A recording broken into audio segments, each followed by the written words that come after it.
ನಲ್ಲೂ ಕೂಡ ರಾಮನಾಮ ಜಪ ಆಗ್ತಾ ಇದೆ. ಸೊ ಅಲ್ಲಿ ಆ ಜಪ ಹೇಗಾಗ್ತಾ ಇದೆ, ಆ ಸಂಭ್ರಮ ಹೇಗಿದೆ ಅಂತ ನೋಡೋಣ.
ಓಕೆ, ಸ್ಕ್ರೀನ್ ಮೇಲೆ ಎರಡೂ ದೃಶ್ಯವನ್ನ ನೀವು ಗಮನಿಸ್ತಾ ಇದ್ದೀರಾ. ಒಂದು ಭಾಗದಲ್ಲಿ ಅಯೋಧ್ಯೆ, ಮತ್ತೊಂದು ಭಾಗದಲ್ಲಿ ಮಂಗಳೂರಿಗೂ ಮತ್ತು ಈ ರಾಮನೂರು ಅಯೋಧ್ಯೆಗೂ ಭಕ್ತಿ ಭಾವದ ನಂಟಿದೆ.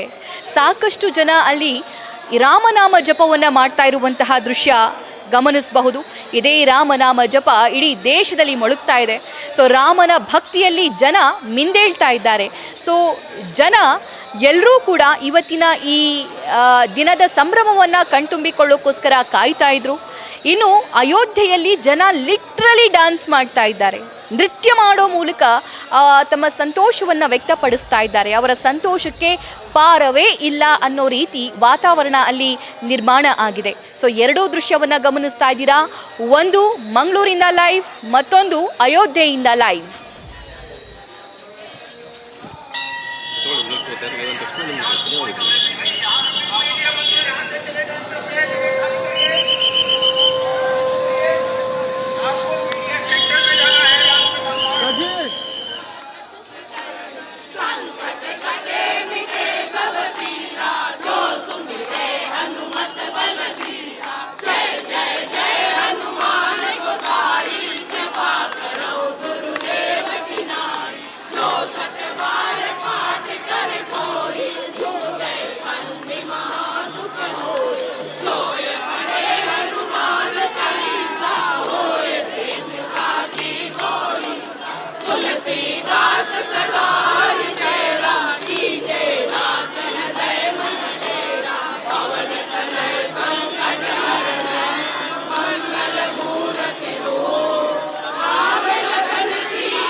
ಸೊ ಒಂದು ಭಾಗದಲ್ಲಿ ಬೆಳಗಾವಿ, ಮತ್ತೊಂದು ಭಾಗದಲ್ಲಿ ಅಯೋಧ್ಯೆಯ ದೃಶ್ಯವನ್ನು ಗಮನಿಸ್ತಾ ಇದ್ದೀರಾ. ಸೊ ಬೆಳಗಾವಿಯಲ್ಲಿ ಮೆರವಣಿಗೆ ಮಾಡ್ತಾ ಇದ್ದಾರೆ, ಜೈ ಶ್ರೀರಾಮ್ ಅನ್ನುವಂತಹ ಘೋಷಣೆಗಳನ್ನು ಕೂಗ್ತಾ ಬೆಳಗಾವಿಯಲ್ಲಿ ಮೆರವಣಿಗೆ ಮಾಡ್ತಾ ಇರುವಂತಹ ದೃಶ್ಯವನ್ನು ಗಮನಿಸ್ತಾ ಇದ್ದೀರಾ. ಮತ್ತೊಂದು ಭಾಗದಲ್ಲಿ ಅಯೋಧ್ಯೆಯ ಆ ರಾಮ ಮಂದಿರದ ಭವ್ಯ ಸುಂದರ ಆ ದೃಶ್ಯವನ್ನು ಗಮನಿಸ್ತಾ ಇದ್ದೀರಾ. ಹಲವಾರು ದೀಪಾಲಂಕಾರ ಆಗಿದೆ, ಅಲ್ಲಿ ಪುಷ್ಪಾಲಂಕಾರ ಆಗಿದೆ, ಅಲ್ಲಿ ಭಕ್ತಿಯ ಅಲಂಕಾರ ಆಗಿದೆ ಅಂತ ಹೇಳಿದರೆ ತಪ್ಪಾಗಲಿಕ್ಕಿಲ್ಲ. ಯಾಕಂದರೆ ಪ್ರಧಾನಿ ಮೋದಿ ಅವರು ಕರೆ ಕೊಟ್ಟಿದ್ದಾರೆ. ಸೊ ಈಗಲೇ ಬರಬೇಡಿ, ಒಂದು ಸ್ವಲ್ಪ ದಿನ ಬಿಟ್ಟು ಬನ್ನಿ, ಒಂದು 2-3 ದಿನ ಬಿಟ್ಟು ಬನ್ನಿ ಅಂತ ಹೇಳಿ. ಆದರೆ ಜನ ಮಾತ್ರ ನಿಲ್ತಾ ಇಲ್ಲ. ಜನ ಮಾತ್ರ ಅವರಿಗೆ ರಾಮನನ್ನ ಆದಷ್ಟು ಬೇಗ ಕಣ್ತುಂಬಿಕೊಳ್ಬೇಕು. ಯಾಕಂದರೆ ಈ ದಿನಕ್ಕೋಸ್ಕರ ಸಾವಿರಾರು ವರ್ಷಗಳ ಕಾಲ ನಾವು ಕಾದಿದ್ದೀವಿ ಅನ್ನುವಂತಹ ಆ ಭಾವ ಅವರಲ್ಲಿದೆ.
ಎರಡೂ ದೃಶ್ಯವನ್ನ ಗಮನಿಸ್ತಾ ಇದ್ದೀರಾ. ಒಂದು ಅಯೋಧ್ಯೆ, ಮತ್ತೊಂದು ಬಳ್ಳಾರಿ. ಬಳ್ಳಾರಿಯಲ್ಲೂ ಕೂಡ ರಾಮ ಜಪವನ್ನ ಮಾಡಲಾಗ್ತಾ ಇದೆ, ರಾಮನಾಮ ಜಪ ಅಲ್ಲಿ ಆಗ್ತಾ ಇದೆ. ನಿನ್ನೆ ರಾತ್ರಿಯಿಂದಲೇ ರಾಜ್ಯದ ಬೇರೆ ಬೇರೆ ದೇವಸ್ಥಾನಗಳಲ್ಲಿ ರಾಮನ ಭಜನೆ, ರಾಮನ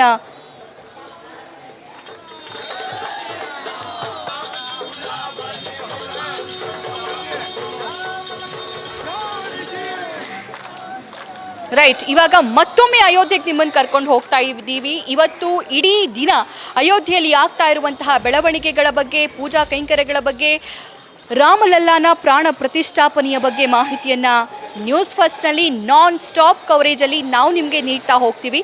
ಸೊ ಈಗ ಅಯೋಧ್ಯೆಯಿಂದ ಮತ್ತಷ್ಟು ಲೈವ್ ಡೀಟೇಲ್ಸ್ ನೀಡೋದಕ್ಕೆ ನಮ್ಮ ಪ್ರತಿನಿಧಿ ಜಗದೀಶ್ ರಾಮ ಮಂದಿರದ ಮುಂಭಾಗದಿಂದ ನಮ್ಮನ್ನು ಜಾಯಿನ್ ಆಗ್ತಿದ್ದಾರೆ. ಜಗದೀಶ್, ಈಗ ಆಲ್ರೆಡಿ ಸಾಕಷ್ಟು ಜನ ಬಂದಿದ್ದಾರೆ. ಕೇವಲ ಬೇರೆ ಬೇರೆ ರಾಜ್ಯಗಳಿಂದ ಅಲ್ಲ, ಬೇರೆ ಬೇರೆ ದೇಶಗಳಿಂದಲೂ ಕೂಡ ಸಾಕಷ್ಟು ಜನ ವಿದೇಶಿಗರು ಇವತ್ತಿನ ಈ ದಿನದಲ್ಲಿ ಭಾಗಿಯಾಗೋದಕ್ಕೆ, ಇವತ್ತಿನ ಈ ದಿನ ರಾಮನ ಒಂದು ಸಣ್ಣ ಸೇವೆಯಾದರೂ ಸಿಗುತ್ತಾ ಅನ್ನುವಂತಹ ನಿಟ್ಟಿನಲ್ಲಿ, ಆ ಅವಕಾಶ ಸಿಗುತ್ತಾ ಅನ್ನುವಂಥ ನಿಟ್ಟಿನಲ್ಲಿ ಬಂದಿದ್ದಾರೆ. ಸೊ ಅಲ್ಲಿ ಆಗ್ತಾ ಇರುವಂತಹ ಬೆಳವಣಿಗೆಗಳ ಬಗ್ಗೆ, ಕಾರ್ಯಗಳ ಬಗ್ಗೆ ಡೀಟೇಲ್ಸ್ ನೀಡ್ತಾ ಹೋಗೋದಾದ್ರೆ ಜಗದೀಶ್. ಸಭಾ ಈಗಾಗಲೇ ರಾಮ ಮಂದಿರದ ಪ್ರಾಣ ಪ್ರತಿಷ್ಠಾಪನೆಯ ಕ್ಷಣಗಣನೆ ಈಗ ಆರಂಭ ಆಗಿದೆ. ಬಹಳಷ್ಟು ಜನ ಈ ಒಂದು ರಾಮ ಮಂದಿರದ ಮುಂಭಾಗದಲ್ಲಿ ಜನರು ಬರ್ತಾ ಇದ್ದಾರೆ. ಎಲ್ಲರನ್ನೂ ಸಹಿತ ಪೊಲೀಸರು ಕ್ಲಿಯರ್ ಮಾಡುವಂತಹ ಕೆಲಸವನ್ನ ಮಾಡ್ತಿದ್ದಾರೆ. ಅಂದ್ರೆ ಯಾರಿಗೂ ಸಹಿತ ರಸ್ತೆಯಲ್ಲೂ ನಿಲ್ಲೋದಕ್ಕೆ ಅವಕಾಶವನ್ನ ಕೊಡ್ತಾ ಇಲ್ಲ. ಎಲ್ಲರೂ ಸಹಿತ ಈಗ ಮೂವ್ ಆಗಬೇಕು ಅಂತ. ಯಾಕಂದ್ರೆ ಇನ್ನೇನು ಕೆಲವೇ ಗಂಟೆಗಳು ಮಾತ್ರ ಬಾಕಿ ಇದೆ ಈ ರಾಮ ಮಂದಿರದ ಪ್ರತಿಷ್ಠಾಪನೆ, ಪ್ರಾಣ ಪ್ರತಿಷ್ಠಾಪನೆ ಆಗೋದಕ್ಕೆ. ಮತ್ತೆ ದೇವಾಲಯದ ಮುಂಭಾಗದಲ್ಲಿ ಅತಿ ಹೆಚ್ಚಿನ ಭದ್ರತೆಯನ್ನ ನಿಯೋಜನೆ ಮಾಡುವಂತಹ ಕೆಲಸವನ್ನ ಮಾಡ್ತಿದ್ದಾರೆ. ನಿಮಗೆ ವಿಜುವಲ್ಸ್ ಸಹಿತ ತೋರಿಸ್ತಾ ಹೋಗ್ತೀನಿ. ನಾನೀಗ ಈ ಕಳೆದ ಒಂದು 15 ನಿಮಿಷದ ಹಿಂದೆನೆ ಕೊಟ್ಟಿರ್ತಕ್ಕಂತಹ ಏನಂದ್ರೆ ಲೈವ್ ಕೊಟ್ಟಿರ್ತಕ್ಕಂತಹ ಜಾಗವನ್ನ ಈಗ ಯಾವ ರೀತಿಗೆ ಪೊಲೀಸರು ಸಂಪೂರ್ಣವಾಗಿ ತಮ್ಮ ಸುಪರ್ದಿಗೆ ತೆಗೆದುಕೊಂಡಿದ್ದಾರೆ. ಮತ್ತೆ ಹೆಚ್ಚಿನ ಪೊಲೀಸ್ ಭದ್ರತೆಯನ್ನು ಹಾಕುವಂತಹ ಕೆಲಸವನ್ನ ಮಾಡ್ತಿದ್ದಾರೆ. ಯಾಕಂದ್ರೆ ಬಹಳಷ್ಟು ಜನರ ಆಸೆ, ಬಹಳಷ್ಟು ಜನರ ಕನಸು ಈ ಒಂದು ರಾಮ ಮಂದಿರದ ಏನೋ ಪ್ರಾಣ ಪ್ರತಿಷ್ಠಾಪನೆಯ ಸಂದರ್ಭದಲ್ಲಿ ಆ ಕ್ಷಣವನ್ನ ಕಣ್ತುಂಬಿಸ್ಕೊಳ್ಬೇಕು ಅನ್ನುವಂಥದ್ದು. ಆದ್ರೆ ಈಗ ಒಂದು ಏನಂದ್ರೆ ಭದ್ರತಾ ದೃಷ್ಟಿಯಿಂದ ಯಾರಿಗೂ ಸಹಿತ ಬರೋದಕ್ಕೆ ಅವಕಾಶವನ್ನ ಕೊಡ್ತಿಲ್ಲ. ಯಾಕೆ ಅಂದ್ರೆ ಕೇವಲ ಯಾರಿಗೆ ಆಹ್ವಾನವನ್ನ ಕೊಡಲಾಗಿದೆ, ಯಾರಿಗೆ ಏನಂದ್ರೆ ಅನುವನ್ನ ಮಾಡಿಕೊಡಲಾಗಿದೆ, ಯಾರಿಗೆ ಅಂದ್ರೆ ಬರೋದಕ್ಕೆ ಇದನ್ನ ಇನ್ವಿಟೇಷನ್ ಅನ್ನ ಕೊಡಲಾಗಿದೆ, ಅವರಿಗೆ ಮಾತ್ರ ಅವಕಾಶವನ್ನು ಕೊಡಲಾಗಿದೆ. ನೀವು ದೇವಸ್ಥಾನದ ಮುಂಭಾಗದ ವಿಜುವಲ್ಸ್ ಅನ್ನ ನೋಡಿ. ಒಟ್ಟು 4 ಸುತ್ತಿನ ಕೋಟೆ ರೀತಿಯಲ್ಲಿ ಏನಂತಂದ್ರೆ ದೇವಸ್ಥಾನದ ಮುಂಭಾಗದಲ್ಲೇ ಭದ್ರತೆಯನ್ನು ಒದಗಿಸುವಂತಹ ಕೆಲಸವನ್ನ ಮಾಡಿದ್ದಾರೆ. ಮೊದಲು ಏನಂದ್ರೆ UP ಪೊಲೀಸ್ ಇದೆ, ಅದಾದ್ಮೇಲೆ CRPF ಇದೆ, ಅದಾದ್ಮೇಲೆ ಏನಂದ್ರೆ ಬ್ಲಾಕ್ ಕಮಾಂಡರ್ಸ್ ಗಳಿದ್ದಾರೆ, ಅದಾದ್ಮೇಲೆ ಮುಂದೆ ಬರುವಂತದ್ದು ಮತ್ತೆ ಉತ್ತರ ಪ್ರದೇಶದ ರಿಸರ್ವ್ ಪೊಲೀಸ್, ಅದಾದ್ಮೇಲೆ ಮತ್ತೊಂದು ಸುತ್ತು ಉತ್ತರ ಪ್ರದೇಶದ ಏನಂದ್ರೆ ಪೊಲೀಸರು, ರಿಸರ್ವ್ ಪೊಲೀಸ್ ಅವರು. ಇಷ್ಟು ಸುತ್ತಿನ ಭದ್ರತೆಯನ್ನು ಕೊಡೋ ಮೂಲಕವಾಗಿ, ಯಾಕಂದ್ರೆ ಈ ಒಂದು ಸ್ಥಳಕ್ಕೆ ಬರುವಂತಹ ಗಣ್ಯಾತಿ ಗಣ್ಯರು ಯಾರ್ಯಾರು ಹೇಳಿ, 8,000ಕ್ಕೂ ಹೆಚ್ಚು ಜನ ದೇಶದ ಪ್ರಮುಖ ಗಣ್ಯರು ಎಲ್ಲ ರಂಗದಲ್ಲಿದ್ದಾರೆ. ಚಿತ್ರರಂಗ ಇರ್ಬೋದು, ರಾಜಕೀಯ ರಂಗ ಇರ್ಬೋದು, ಅಥವಾ ಉದ್ಯಮ ರಂಗ ಇರ್ಬೋದು, ಉದ್ಯಮರಾಗಿರ್ಬೋದು, ಅದರ ಜೊತೆಗೆ ಏನಂದ್ರೆ ಧಾರ್ಮಿಕ ಗುರುಗಳಾಗಿರಬಹುದು, ಸ್ವಾಮೀಜಿಗಳಾಗಿರಬಹುದು, ಮತ್ತೆ ಅದರ ಜೊತೆಗೆ ಸ್ವತಃ ಪ್ರಧಾನಿ ನರೇಂದ್ರ ಮೋದಿ, ಮತ್ತೆ ವಿದೇಶದ ಒಟ್ಟು 100ಕ್ಕೂ ಹೆಚ್ಚು ಜನ ಗಣ್ಯರು ಎಲ್ಲರೂ ಸಹಿತ ಈ ಒಂದು ಕಾರ್ಯಕ್ರಮಕ್ಕೆ ಭಾಗಿಯಾಗ್ತಾರೆ. ಹಾಗಾಗಿ ಅತಿ ಹೆಚ್ಚಿನ ಭದ್ರತೆ ವ್ಯವಸ್ಥೆಯನ್ನು ಮಾಡಲಾಗಿದೆ. ಇಡೀ ಈ ರಸ್ತೆ ಏನ್ ಕಾಣಿಸ್ತಿದೆಯಲ್ಲ ನಮಗೆ, ಈ ರಸ್ತೆ ದೇವಾಲಯದ ಮುಂಭಾಗದಲ್ಲಿರುವಂತಹ ರಸ್ತೆ, ಈ ರಸ್ತೆಯನ್ನು ಸಹಿತ ಸಂಪೂರ್ಣವಾಗಿ ಸಿಂಗಾರಗೊಳಿಸುವಂತಹ ಕೆಲಸವನ್ನ ಮಾಡಿದ್ದಾರೆ. ಪ್ರತಿಯೊಂದು ಬಿಲ್ಡಿಂಗ್ ಮೇಲೂ ಸಹಿತ ರಾಮನಾಮನ ಜಪ, ಪ್ರತಿಯೊಂದು ಗೋಡೆಗಳ ಮೇಲೂ ಸಹಿತ ರಾಮನಾಮನ ಜಪ, ಪ್ರತಿಯೊಂದು ಏನಂದ್ರೆ ಕಟ್ಟಡಗಳ ಮೇಲೂ ಸಹಿತ ರಾಮನ ಬಾಹುಟಗಳು ರಾರಾಜಿಸುತ್ತಿರುವಂತಹ ವಿಜುವಲ್ಸ್ ಅನ್ನು ಕಾಣಿಸಿಕ್ತಾ ಇರುತ್ತೆ. ಇದೇ ರಸ್ತೆಯಲ್ಲಿ ಸ್ವತಃ ಪ್ರಧಾನಿ ನರೇಂದ್ರ ಮೋದಿ ಅವರು ಸಹಿತ ಬರ್ತಾರೆ. ಇದೇ ಒಂದು ರಸ್ತೆಯ ಮೂಲಕವಾಗಿ ದೇವಸ್ಥಾನದ ಒಳಗಡೆ ಹೋಗ್ತಾರೆ. ಹೋಗಿ ಅಲ್ಲಿ ಕಾರ್ಯಕ್ರಮಗಳಲ್ಲಿ ಅಂದ್ರೆ ಇವತ್ತಿನ ಪೂಜಾ ಕಾರ್ಯಕ್ರಮಗಳಲ್ಲಿ ಏನಂದ್ರೆ ಪೂಜೆಯಲ್ಲಿ ಭಾಗಿಯಾಗ್ತಾರೆ. ಮತ್ತೆ ರಸ್ತೆಯನ್ನ ಕ್ಲೀನ್ ಮಾಡುವಂತಹ ಕೆಲಸವು ಸಹಿತ ಏನಂತಂದ್ರೆ ಮಾಡ್ಲಾಗ್ತಾ ಇರುವಂತದ್ದು. ಮತ್ತೆ ರಸ್ತೆಗೆ ನೀರನ್ನು ಸಿಂಪಡಿಸುವಂಥದ್ದು. ಯಾಕಂದ್ರೆ ಯಾವುದೇ ಕಾರಣಕ್ಕೂ ಸಹಿತ ಧೂಳು ಬರಬಾರದು ಅನ್ನುವಂತಹ ಕಾರಣಕ್ಕಾಗಿ ಈ ರೀತಿಯಾದಂತಹ ವ್ಯವಸ್ಥೆ, ಕೊನೆಯ ಹಂತದ ತಯಾರಿ ಏನ್ ಬೇಕಲ್ಲ ಎಲ್ಲಾ ರೀತಿಯ ತಯಾರಿಗಳನ್ನ ಮಾಡ್ತಿದ್ದಾರೆ. ಆದ್ರೆ ಜನಸಾಮಾನ್ಯರಿಗೆ ಯಾವುದೇ ಕಾರಣಕ್ಕೂ ಸಹಿತ ಅವಕಾಶವನ್ನ ಕೊಡ್ತಿಲ್ಲ. ಪೊಲೀಸರು ನಿಮಗೆ ವಿಜುವಲ್ಸ್ ತೋರಿಸುವಂತಹ ಕೆಲಸವನ್ನ ಮಾಡ್ತೀರಿ. ಎಲ್ಲರನ್ನೂ ಸಹಿತ ಮೂವ್ ಮಾಡ್ತಿದ್ದಾರೆ. ಯಾರೂ ಸಹಿತ ಈ ರಸ್ತೆಯಲ್ಲಿ ಒಬ್ಬ ವ್ಯಕ್ತಿಯೂ ಸಹಿತ ನಿಲ್ಲೋದಕ್ಕೆ ಅವಕಾಶವನ್ನ ಮಾಡ್ಕೊಡೋದಿಲ್ಲ, ಇನ್ಕ್ಲೂಡಿಂಗ್ ಪತ್ರಕರ್ತರಿಗೂ ಸಹಿತ ಅವಕಾಶ ಇಲ್ಲ. ಇದು ಪತ್ರಕರ್ತರಿಗೆ ವಿಶೇಷವಾದಂತಹ ಜಾಗವನ್ನು ನಿಯೋಜನೆಯನ್ನ ಮಾಡಲಾಗಿದೆಲ್ಲ, ಆ ಜಾಗದಲ್ಲಿ ಮಾತ್ರ ಇರಬೇಕು. ಅದನ್ನ ಹೊರತುಪಡಿಸಿ ಬೇರೆ ಎಲ್ಲೂ ಸಹಿತ ಹೋಗೋದಕ್ಕೆ ಅವಕಾಶವಿಲ್ಲ. ಮತ್ತೆ ಈಗಾಗಲೇ ಗಣ್ಯಾತಿ ಗಣ್ಯರು ಏನಂದ್ರೆ ರಾಮ ಮಂದಿರದ ಒಳಗಡೆ ಬರುವಂತಹ ಕೆಲಸವನ್ನ ಮಾಡ್ತಿದ್ದಾರೆ. ಯಾಕಂದ್ರೆ 10:30ರಿಂದ 11 ಒಳಗಾಗಿ ಎಲ್ಲಾ ಗಣ್ಯರು ದೇವಸ್ಥಾನದ ಒಳಗಿನ ಆವರಣದಲ್ಲಿ ಇರಬೇಕಾದಂತಹ ಕಾರಣಕ್ಕಾಗಿ ಈಗಾಗಲೇ ಗಣ್ಯರು ಸಹಿತ ಒಬ್ಬೊಬ್ಬರೇ ಬರೋದಕ್ಕೆ ಶುರು ಮಾಡಿದ್ದಾರೆ. ಅವರು ಏನಂದ್ರೆ ಬಂದಂತಹ ಸಂದರ್ಭದಲ್ಲಿ ಅವರಿಗೆ ಕರ್ಕೊಂಡು ಹೋಗೋದಕ್ಕೆ ವಿಶೇಷವಾದಂತಹ ಎಲೆಕ್ಟ್ರಿಕ್ ವೆಹಿಕಲ್ಗಳ ವ್ಯವಸ್ಥೆಯನ್ನು ಮಾಡಲಾಗಿದೆ. ಆ ಮೂಲಕವಾಗಿ ಇಡೀ ಏನಂದ್ರೆ ಅಯೋಧ್ಯ ಒಂದು ರೀತಿಯ ಸಂಭ್ರಮದ ವಾತಾವರಣ, ಒಂದು ರೀತಿಯಲ್ಲಿ ಇಲ್ಲಿ ಬಹಳಷ್ಟು ಜನರು ಖುಷಿಯನ್ನು ಪಡುವಂತಹ ಕೆಲಸವನ್ನ ಮಾಡ್ತಾರೆ. ನಾನು ಇಲ್ಲೊಂದು ಹುಡುಗ ಇದ್ದಾನೆ, ಮಾತಾಡಿಸುವಂತ ಪ್ರಯತ್ನ ಪಡ್ತೀನಿ. ಕहाँ से आए आप? कानपुर से। कैसे महसूस हो रहे हैं आपको? बहुत अच्छा लग रहा है। हाँ, इतना ज्यादा खुशी हो रही है कि बयान नहीं कर सकते, बहुत ज्यादा खुशी है। खुशी हो रही है। ಕನ್ನಡ. ನಾವು ಕರ್ನಾಟಕದವರು, ಸತೀಶ್ ಕೃಷ್ಣ ಅಂತೇಳಿ, ಸೊರಬ ತಾಲೂಕು, ತೆಕ್ಕೂರವರು. ತುಂಬ ಖುಷಿ ಆಗ್ತಾ ಇದೆ. ಇದನ್ನ ಮೋದಿಜಿ ಅವರಿಗೆ ತುಂಬಾ ಒಂದು ಧನ್ಯವಾದ ಸಲ್ಲಿಸಬೇಕು ಅಂತ ನನಗೆ ತುಂಬಾ ಕೋಪ. ನೀವು ಯಾವಾಗ ಬಂದ್ರಿ ಅಂತ ಈ ರಾಮ ಮಂದಿರ ಇದು ಪೂಜೆಗೆ ಬರಬೇಕು ಅಂತ ಹೇಗೆ ಅನಿಸ್ತು ಅಂತ? ತುಂಬಾ ಖುಷಿ ಅನಿಸ್ತು. 1 ತಿಂಗಳಿಂದ ಪ್ರೇರಿತ ಇದು ನಡೀತತ್ತು. ಬಟ್ ಆದ್ರೆ ಮೊನ್ನೆ ಶುಕ್ರವಾರದಿಂದ ಇಲ್ಲಿಗೆ ಬಂದ್ವಿ. ಶುಕ್ರವಾರ ಫ್ಲೈಟಲ್ಲಿ ಬಂದು ಅಲ್ಲಿಂದ ಈ ಕಡೆ ಬಂದ್ವಿ. ಅಯೋಧ್ಯೆ ಈಗ ನೋಡಿದಾಗ ಹೇಗೆ ಅನಿಸ್ತಿದೆ ನಿಮಗೆ? ಖುಷಿ ಆಗ್ತಾ ಇದೆ. ಬಹಳ ಹೇಳಲಾಗದ ಸಂತೋಷ ಅನಿಸ್ತಾ ಇದೆ.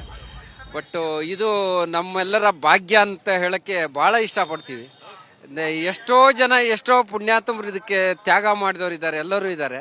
ಆದರೆ ಆ ಪುಣ್ಯ ನಮ್ಗೆ ಸಿಕ್ಕಿದೆ. ಇದನ್ನ ನಾವು ಉಪಯೋಗ ಪಡ್ಕೊಂಡು ಇನ್ನೂ ಹೆಚ್ಚಿನದಾಗಿ ಬೆಳೆಸೋಕ್ಕೆ ಪ್ರಯತ್ನ ಮಾಡಬೇಕು ಅಂತ ಹೇಳಿ ತಮಗೆ ವಂದನೆಯನ್ನು ಸಲ್ಲಿಸ್ತೀವಿ. ಓಕೆ, ಇದು ಏನಂತಂದ್ರೆ ಇಲ್ಲಿರುವಂತಹ ಭಕ್ತಾದಿಗಳು, ಕರ್ನಾಟಕದಿಂದ ಬಂದಿರತಕ್ಕಂತಹ ಭಕ್ತಾದಿಗಳು ಹೇಳುವಂತಹ ಮಾತು.